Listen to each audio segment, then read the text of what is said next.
বাবা বন্ড এই নির্জনে দিক চড়ার মাঝখানে আপনি বসে কি বই লিখতাছেন?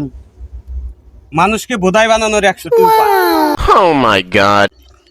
জীবন ভরা তো খালি বাবা মাই সরে বুঝাই বানাইলো, আজকে দেখি আজকে বাবার আমি বুঝাই বানাও যে কত বড় চালা।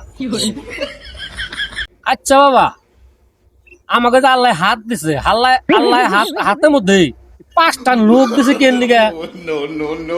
আল্লাহ হাত দিছে, হাতে 5টা নখও দিছে, 5টা নখের মাঝখানে দেওয়া ফাঁক দিছে কে যায়?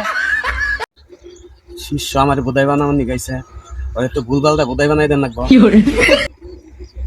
তুই কি 5টা লাই নখ দিছে আর নখের মধ্যে ফাঁক দিছে এটা সম্পর্কে জানতে চাস? হ্যাঁ হ্যাঁ আব্বা, এটা সঙ্গে জানতেছে তাহলে শোন, তুই কি 5 ওয়াক্ত নামাজ পড়স? না।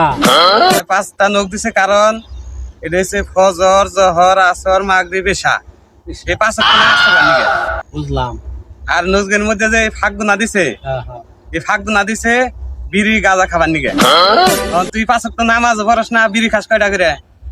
আমি তো একটা করে বিড়ি খাই। তাহলে তো তুই 5 ওয়াক্ত নামাজ পড়স না আর বিড়ি ধরস একটা করে। এই 5 ফাঁকে 5টা বিড়ি ধরে টানন লাগবো। আজকে তো আমি জানলাম আমি ফাঁক আল্লাহ কি এড়ে দিয়েছেন, বিড়ি খাবার নিকা 5টা বিড়ি একবারে ধরে খাবার নিকা ফাঁক করে দিছে। আমি তো আগে জানতাম না বাবা। বাবা তাহলে তো আপনার কাছে ভালো ভালো শিক্ষা আছে, আমার আরো কিছু শিখান, আমার শিখার খুব আগ্রহ। যারা এদিকে বিড়ি খায় আর গাঁজা খুর হ্যাঁ আর বেনামাজি, আল্লাহর কাছে সবাই সমান, কোনো পার্থক্য নাই, কোনো পার্থক্য নাই। বাবা, আজকে তো মেলা কিছু শিখলাম বাবা, আপনি একটু আশীর্বাদ দেন আমারে। আশীর্বাদ তো আরো পাবি, অপেক্ষা কর। মেলা কিছু শিখার আছে গুরুর কাছে গেলি।